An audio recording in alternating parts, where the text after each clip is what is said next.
ಅಲ್ಲ ಈ ಹೆಂಗಸಿಗೆ ಎಂತ ಆಗಿದೆ ಅಂತ ಬೆಳಿಗ್ಗೆಯಿಂದ ನೋಡ್ತಾ ಇದ್ದೀನಿ. ಫೋನಲ್ಲಿ ಒಂದು ಜಾತಿ ನಗಾಡ್ತಾ ಇದೆ. ಅದೆಂತ ಹೇಸ್ಕಿ ಅಕ್ಕ ಪಕ್ಕ ಮನೆಯವ್ರಿಗೆ ಕೇಳಂಗ್ ನಗಾಡ್ತಾ ಇದೆ. ಸಾಲಿನೇ ಬಾರೆ ಇತ್ಲಾಗೆ ಸಾಲಿನೇ ಬತ್ತಿಯನ ಇತ್ಲಾಗೆ. ಗಾಡಿ ಮಾರೈತಿ ನೀನು ಮಾವ ಒಂದು ಕೂಗಾಗ್ತಾ ಇದ್ದಾರೆ. ಇಡ್ತೀನತ. ಹಾ ಸರಿ ಸರಿ ಇಡ್ತೀನಿ. ಎಂತದ್ರಿ ಆ ಥರ ಕೂಗ್ತಾ ಇದ್ದೀರ? ಒಂದು ಫೋನಲ್ಲಿ ಮಾತಾಡಂಗೂ ಇಲ್ಲ ಮರ್ರ ನಿಮ್ದು. ಎಂತದೆ ಆಗ್ಲಿಂದ ನೋಡ್ತಾ ಇದ್ದೀನಿ ಫೋನಲ್ಲಿ. ಎಂತದೆ ಅದ ಕಿಸೀತ ಮಾತಾಡದ? ಅಯ್ಯೋ ನನ್ನ ಸೊಸೆ ಜೊತೆ ಮಾತಾಡಿದ್ರೆ ನಿಮಗೆ ಅಂತ ಹೊಟ್ಟೆ ಉರಿ ಮರ್ರ. ನಾವು ಅತ್ತೆ ಸೊಸೆ ಗನಾಗಿದ್ರೆ ಈ ಮನ್ಸಿಗೆ ಎಂತ ಆಗ್ತದೆ ಅಂತ. ಅಲ್ಲ ಮಾತಾಡು, ನಾನೇನು ಗನಾಗಿರೋದು ಬೇಡ ಮಾತಾಡೋದು ಬೇಡ ಅಂತ ಹೇಳಲ್ಲ. ಎಂತದ ಆ ಥರ ಕಿಸ ಕಿಸ ಕಿಸ ಅಂತ ಕಿಸಿತಿದ್ಯಲ್ಲ ಅಂತ ಕೇಳಿದಷ್ಟೇ. ಮನೆ ಚಾರಣ ಮೊನ್ನೆ ಎಲ್ಲ ಒಂದು ಯಾರ ಫ್ರೆಂಡ್ಸ್ ಎಲ್ಲ ಎಂತದ ಎಲ್ಲ ಹೋಗಿದ್ರಂತೆ, ಇವನು ಹೋಗಿದ್ನಂತೆ. ಅದೆಲ್ಲ ಭಾರಿ ಸೊಳ್ಳೆ ಅಂದ್ರೆ ಸೊಳ್ಳೆ ಅಂತೆ. ಸೊಳ್ಳೆ ಎಲ್ಲ ಕಚ್ಚಿಸ್ಕೊಂಡು ಎಣ್ಣೆ ಮಾಡ್ಕೊಂಡು ಬಂದನಂತೆ. ಬಂದ್ಕೊಂಡು ಇದ್ರ ಹತ್ರ ಮೈಗೆಲ್ಲ ಹಚ್ಕೊಳಕ್ಕೆ ಎಣ್ಣೆ ಕೇಳಿದ್ನ, ಇದು ಕೊಟ್ಟದೆ. ಈ ಪುಣ್ಯಾತ್ಮ ಸೊಳ್ಳೆ ಎಲ್ಲ ಕಚ್ಚೋದು ಅಲ್ಲಿ ಕೈ ಕಾಲಿಗೆ ಎಣ್ಣೆ ಹಚ್ಕೊಳೋದು ಬಿಟ್ಟ ಇಡೀ ಮೈಗೆ ಕೊಯ್ಯಿಗೆ ಕಾಲಿಗೆ ಅಂಗಾಲಿಗೆಲ್ಲ ಹಚ್ಕೊತೀಕೆನೆ. ಅದು ಎಂತ ಎಣ್ಣೆ ಇಡೀ ಹೆಂಗೆ ಹಚ್ಕೊಂಡಿದ್ದ. ಇದು ಎಂತಾದ ವಿಡಿಯೋ ಕಾಲ್ ಅಂತ ಮಾಡ್ತದಲ್ಲ, ಆ ವಿಡಿಯೋ ಕಾಲ್ ಮಾಡ್ತಾ ವಿಡಿಯೋ ಕಾಲಲ್ಲಿ ತೋರಿಸ್ತಾ ಇದ್ದ. ಇಲ್ಲ ಇಲ್ಲಿ ನಿಮ್ಮ ಮಗ ಮೈ ತುಂಬ ಎಣ್ಣೆ ಹಚ್ಕೊ ಕೂತಿದ್ದ ಅಂತ ತೋರಿಸ್ತಿತ್ತ. ತೋರಿಸ್ತಾ ಮಾತಾಡ್ತಾ ನೀ ಬಾಯರ್ಕೆ ಆತ.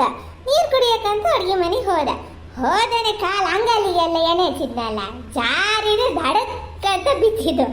ಹೇಳಕ್ಕೂ ನಗಿ ಅವನಿಗೂ ನಗಿ ನಂಗೂ ನಗಿ ಬೆಳ್ಳಿಗಂತೂ ಜೋರ್ ನಗಿ. ಆಮೇಲೆ ಹೇಳಕ್ಕಾರತ್ತದನ್ನ ನಿಧಾನ ಕಳೆಂತದ ಟಿಪ ಇತ್ತು, ಅದನ್ನ ಇಟ್ಕೊಂಡು ಎದ್ದು ಮತ್ತೊಂದು ಹೆಜ್ಜೆ ಹಿಡಕ ಫಡಕ್ಕ ಜಾರ್ಕೊ ಬಿದ್ನ. ನಾನೀಗ ವಿಡಿಯೋ ಕಾಲಲ್ಲಿ ನೇರ ನೋಡಿದ್ದ. ನಂಗೂ ನಗಿ ಬೆಳ್ಳಿಗೂ ನಗಿ, ನಾವಿಬ್ರು ನಗದ್ ನೋಡಿ ಅವನಿಗೆ ಸಿಟ್ಟು. ಅದೇ ಮಾತಾಡ್ತಿದ್ವಿ. ಓ ಹೌದಾ, ಜಾಗ್ರತೆ. ನಿಧಾನ ತಮಾಸಿ ಮಾಡಕ್ ಹೋಗ ಅಮಾಸಿ ಆಗಿಯತ್ತಲ್ಲಾರ. ಹಬ್ಬದ ಅಮಾಸೆ ಬೇರೆ ಹತ್ರ ಬತ್ತಿರೋದು. ಹಂಗೆ ಬಿದ್ದು ಕಾಲು ಕೈಯು ಎಂತದಾರ ಆಗೀಗತ್ತು. ಇಲ್ಲ ನಿಧಾನಕ್ಕೆ ಬಿದ್ದ. ಮತ್ತೆ ನೀವೆಂತ ಸುಮ್ಕೋತೀರಾ? ತೋಟದ ಬದಿ ಹೋಗ್ಬೇಕು ಅನ್ನೋದು ಅಂತಿಲ್ಲ.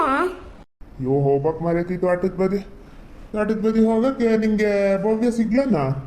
ಭವ್ಯನ ನೆನ್ನೆ ಸಿಕ್ಕಿತ್ತಲ್ಲ, ನೆನ್ನೆ ಮಧ್ಯಾಹ್ನ ಸಿಕ್ಕಿತ್ತ? ಇಲ್ಲ ಬೆಳಿಗ್ಗೆ ಸಿಕ್ಕಿತ್ತು, ಆಮೇಲೆ ಸಿಗ್ಲ ಎಂತಕ್ಕೆ? ಆಮೇಲೆ ಫೋನ್ ಮಾಡಿದ್ದೇನೋ ಅದಕ್ಕೋ. ನಿನ್ನೆ ಸಂಜೆ ನನ್ನ ತೋಟದಿಂದ ಬರೋರು ಸಿಕ್ಕಿತ್ತಲ್ಲ, ಗಂಡ ಹೆಂಡತಿ ಇಬ್ರು ಕರೆದು ಮಾತಾಡ್ತಿದ್ರ. ನಿನ್ನ ತಮ್ಮನ ಮಗಳಿಗೇನೋ ಅದ್ರ ಹೊತ್ತಿಗೆ ಯಾರ ಬಳಗಕ್ಕೆ ಕೇಳ್ಯಾರಂತಪ್ಪ. ಅದಕ್ಕೆ ಅದ್ರ ಹೊತ್ತಿಗೆ ಇಷ್ಟು ದಿನ ಫೋನಲ್ಲಿ ಮಾತಾಡ್ತಿರ್ಲಂತೆ. ನೆನ್ನೆ ಫೋನ್ ಮಾಡಿಕೊಂಡು ಏನೋ ಭಾರಿ ಗನಂಗ್ ಮಾತಾಡ್ತಂತೆ. ಆಮೇಲೆ ಅದು ಹೇಳ್ತಂತೆ, ನಿಮ್ಮೂರಲ್ಲಿ ಶಾಲಿನಿ ಅಕ್ಕ ಅದರೆಲ್ಲನೂ ಅವ್ರ ತಮ್ಮನ ಮಗಳಿಗೆ ಸೆಟ್ಲ್ಮೆಂಟ್ ಬಂದದೆ, ಅದ್ರ ಅಕ್ಕನ ಮಗನೇ ಅಂತಂತ ಹೇಳ್ತಾ ನಂಗೆ ಅಷ್ಟು ಗುಂಜಸ್ ಆಗ್ಲ. ಹೆಂಗೆ ಹುಡುಗಿ ಎಲ್ಲ ಹೆಂಗೆ ಅಂತೆಲ್ಲ ಕೇಳ್ತಂತೆ. ಇದು ಇವರೆಲ್ಲ ಅಷ್ಟು ಕಾಂಟ್ಯಾಕ್ಟಲ್ಲಿ ಇಲ್ಲ. ಹುಡುಗಿ ಇಲ್ಲಿಗೆ ಬಂದಿದ್ದು ತೀರಾ ಕಮ್ಮಿ. ನಾನು ನೋಡಿದೆ ಚರಣನ ಮದುವೆಲೇನೋ ಅಷ್ಟೇ, ನಂಗೆ ಅಷ್ಟು ಗೊತ್ತಿಲ್ಲ ಅಂತಂತೆ. ಅದೇ ಹೇಳ್ದೆ ಹೆಂಗೆ ಹುಡುಗಿ ಮರ್ರ ಇನ್ನೊಂದ್ಸಲ ಕೇಳಿದ್ರೆ ಹೇಳ್ಬೇಕಲ್ಲ ಅಂತ. ಅದಕ್ಕೆ ನಾನಂತೂ ಯಾಡ್ದಲ್ಲಿ ಇಲ್ಲ ಮರೈತಿ ಅಂದೆ. ಸೆಟ್ಲ್ಮೆಂಟ್ ನೋಡ್ತಾ ಇದ್ದಾರಾ? ಮೊನ್ನೆ ನಾ ಕೇಳ್ದೆ ಕಣ್ರಿ, ಫೋನ್ ಮಾಡಿದ್ನ ತಮ್ಮಗೆ. ಮತ್ತು ಅವನು ಏನು ಫೋನ್ ಮಾಡಲ್ಲ. ಫೋನ್ ಮಾಡಿದಾಗ ಕೇಳಿದೆ, ಎಲ್ಲಾರ ಮಗಳಿಗೆ ನೋಡ್ತಾ ಇದ್ದೀರಾನ ಕೇಳಿದೆ. ಇಲ್ಲಪ್ಪ ಇಷ್ಟು ಬೇಗ ಎಲ್ಲಿ ಮದುವೆ ಮಾಡ್ತೀವಿ ಅಂತ ಏನು ನಾಟಕ ಮಾಡ್ದ. ಆಗ್ಬೋದು, ಗಂಡ ಹೆಂಡತಿ ನಾಟಕ ಮಾಡಿನೇ ಎಲ್ಲ ಮಾಡ್ಕೊಬಿಟ್ರಲ್ಲ. ಆಗಲಿ ಎಂತ ಹೇಳಿದ್ರಿ ನೀವು? ಹೇಳೋಕ್ಕೆ ಅಂತ ಹೋಗ್ಬೇಡಿ ಮರ್ರ. ಅವಕ್ಕೊಂಥರ ಹೋಗ್ಲುಡ್ದಾರ ಆಗಲ್ಲ, ರಾತ್ರಿ ಹುಡ್ದಾರ ಆಗಲ್ಲ. ಆ ಹುಡುಗಿನೂ ಒಂದು ಅರ್ಧ ಹುಡುಗಿ ಅಲ್ಲನ್ರಿ, ಮಾಗಾಂಚಲಿ ಹುಡುಗಿ ಅದು. ಸುಮ್ಮನೆ ನಮಗೆ ಯಾಕೆ ಬೇಕು? ನಾನು ಅದಕ್ಕೆ ಎಂತ ಹೇಳಕ್ ಹೋಗ್ಲ. ಸೆಟ್ಲ್ಮೆಂಟ್ ಮಾಡಿಸ್ತಾರೆಲ್ಲ ತಲೆ ಮೇಲೆ ಕೈ ಹೊತ್ಕೊಂಡು ತಿರುಗ್ತಾ ಇದ್ದಾರೆ. ಇನ್ನು ನಾನೊಂದು ಸೆಟ್ಲ್ಮೆಂಟ್ ಮಾಡಿಸ್ಕೊಂಡು ಮತ್ತೇನು ದೇಶಾಂತರನೇ ಬಿಡ್ಬೇಕೇನು? ಅದು ನಿನ್ನ ತಮ್ಮನ ಮಗಳಿಗೆ ಮಾಡಿಸಿದ್ರೆ ಬಿಡು, ಊರೆಲ್ಲ ದೇಶನೇ ಬಿಡಿಸ್ತಾರೆ. ಅಯ್ಯೋ ಹೌದಪ್ಪ, ನನ್ನ ತಮ್ಮಗಾರ ನಾ ಹೇಳಲ್ಲ. ತಮ್ಮನ ಹೆಂಡತಿ ತಮ್ಮನ ಮಕ್ಳದವಲ್ಲ, ಅವು ಮಾಮಿಗರ್ದವು. ಬೇಡ, ಯಾವ ಸೆಟ್ಲ್ಮೆಂಟು ಮಾಡ್ಸೋದು ಬೇಡ. ನಂಗೆ ಭವ್ಯ ಸಿಕ್ಕಿದ್ರು ಹೇಳ್ತೀನಿ. ನಿಂಗೂ ಎಂತ ಗೊತ್ತಿಲ್ಲ ಅನ್ನೇ ಮಾರೈತಿ, ನಮಗೆ ಬ್ಯಾಡ್ದಿರೋ ವಿಷಯ ಇದು ಅಂತೀನಿ. ಕೆಟ್ಟ ಹೆಂಗಸ್ರು, ಕೆಟ್ಟ ಜನ ಮಾತ್ರ ಅಲ್ಲ. ಸೆಟ್ಲ್ಮೆಂಟ್ ಮಾಡಿಸ್ತಾರಲ್ಲ, ತಲೆ ಮೇಲೆ ಕೊಯ್ಯಕ್ಕೂ ಓಡಾಡ್ತಾ ಇದ್ದಾರೆ ಅಂತಿರಲ್ಲ, ಯಾರು ಸೆಟ್ಲ್ಮೆಂಟ್ ಮಾಡಿಸಿದ? ನಮ್ಮ ಬೆಳ್ಳಿ ಚರಣದಂತೂ ಯಾರು ಮಾಡಿಸ್ಲ ನೋಡಿ. ಅವೇ ನೋಡ್ಕೊಂಡು ಇಷ್ಟಪಟ್ಟಿದ್ದ. ಓ ಥಗಿ ಮಾರೈತಿ ನಿಂದ. ನಮ್ಮ ಬೆಳ್ಳಿ ಚರಣಗಲ್ಲ, ನಮ್ಮ ಬೆಳ್ಳಿ ಚರಣಕ್ಕೆ ಸೆಟ್ಲ್ಮೆಂಟ್ ಮಾಡಿಸಿದವ್ರಿಗೆ ಪುಣ್ಯ ಬತ್ತಿತ್ತು ಅಂತ ಗನ ಮಕ್ಕಳು ಅವಲ್ಲ.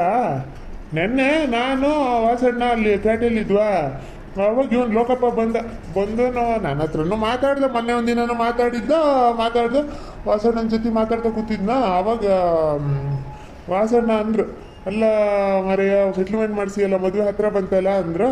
ಅವಾಗ ಅಂದಪ್ಪ, ಅಯ್ಯೋ ವಾಸಣ್ಣ ಎಂತ ಕಾರ್ ಸೆಟ್ಲ್ಮೆಂಟ್ ಮಾಡಿಸಿದ್ನೇನೋ ಅನಿಸ್ತಾ ಇದೆ ಮಾತ್ರ. ಇವ್ರ ಮನೇಲಿ ಬಟ್ಟೆ ಗಿಟ್ಟೆ ಎಲ್ಲ ನನಗೆ ನನ್ನ ಹೆಂಡತಿಗೆ ಇಬ್ಬರಿಗೂ ತೆಗ್ದಾರೆ, ಬಟ್ಟೆ ಇಸ್ಕೊಳಕ್ಕೆ ಮನ್ಸು ಬರಲ್ಲ.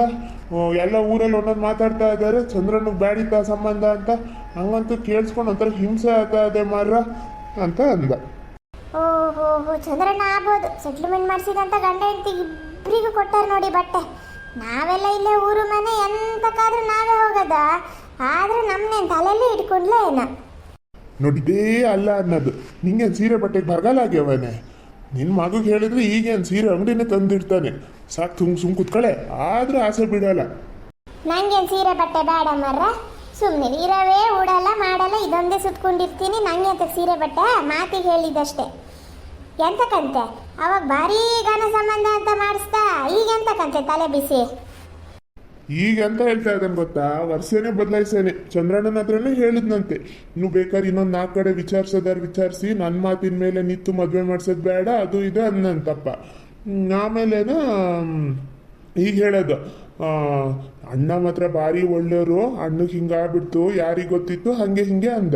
ವಾಸಣ್ಣ ಅಂತ ತೆಗ್ದಿದ್ದು ಬಾಯಿಗೆ ಹೇಳಿದ್ರು, ಅಲ್ಲ ಮಾರಯ್ಯ ಯಾರು ಮಾವ ಹುಡುಗನ ಅಪ್ಪ ಒಳ್ಳೆಯರು ಅಂತ ಸೆಟ್ಲ್ಮೆಂಟ್ ಮಾಡಿಸ್ತಾರ, ನಾ ಹುಡುಗ ಹೆಂಗಿದ್ದಾನೋ ಅಂತ ಹೇಳೋದಲ್ಲ, ನಾ ಹೆಂಗ ಹುಡುಗ ಕೇಳಿದ್ರು. ಇಲ್ಲ ಹುಡುಗನು ಒಳ್ಳೆಯನೇ, ನಂಗಷ್ಟು ಗೊತ್ತಿರಲ್ಲ, ಆದರೆ ಅದಕ್ಕೆ ಅಮ್ಮಗೊಂಚೂರು ದಿಮಾಕು. ನಾನು ಸೆಟ್ಲ್ಮೆಂಟ್ ಹೇಳಿದ್ದೆ ಒಂಚೂರು ಹುಡುಗನ ತಾಯಿಗೆ ದಿಮಾಕು ಅಂತ. ಅವಾಗ ಚಂದ್ರಣ್ಣನೇ ಅಂದರು, ಹುಡುಗನ ತಾಯಿಗೆ ದಿಮಾಕಾದ್ರೆ ಏನಾಯ್ತು ಅಂತ. ಹಂಗಂಗೆ ಮಾಡಿಸಿದ್ ಮರ್ರ. ಈಗ ನೋಡಿದ್ರೆ ಎಲ್ಲ ಊರಿಗೆ ಒಂದೊಂದು ಮಾತಾಡ್ತಾ ಇದ್ದಾರೆ, ಎಂಥ ಕಾರ್ ಸೆಟ್ಲ್ಮೆಂಟ್ ಮಾಡಿಸಿದ್ನೇನೋ ಅನಿಸ್ತಾ ಇದೆ ಅಂತ ಅಂದರು. ಓಹೋ ಏನು ಸಾಮಾನ್ಯಕ್ಕಿಲ್ಲ ಗಂಡ ಹೆಂಡತಿ. ಅವಕ್ಕೆ ಆಗ್ಬೇಕು, ಏನಾರು ಹೆಚ್ಚು ಕಮ್ಮಿ ಆಗ್ಬೇಕಲ್ಲ. ಚಂದ್ರಣ್ಣ ಪದ್ಮ ಏನಿಲ್ಲ, ಬೋಲಿ ತೊಗಿತಾರ ಒಂದು. ಬಿಡ್ತು ಅನ್ನೋ ಮರೆತಿ. ಮದುವೆ ಆಗೋಕ್ಕಿಂತ ಮುಂಚೆ ಅಂತ ಕಪ್ಶಕ್ನ ಮಾತಾಡ್ತಾ ಇದೀಯಾ. ಎಂತ ಹೆಚ್ಚು ಕಮ್ಮಿನ ಆಗೋದು ಬೇಡ, ಏನೂ ಬೇಡ. ಊರು ಮನೆ ಮಗಳು ಗನಾಗಿದ್ರೆ ಸಾಕು. ಹೌದಾ, ಅದು ಹೌದಾ. ಸರಿ, ನಾನಂಚು ಒಳಗಡೆ ಹೋಗ್ತೀನಿ. ಒಂದಲ್ಲೇ ಎಲ್ಲ ಪಾತ್ರೆ ಗೀತ್ರೆ ಬಿಟ್ಟು ಬಂದಿದ್ದ, ಹೋಗ್ತೀನಿ. ಸರಿ.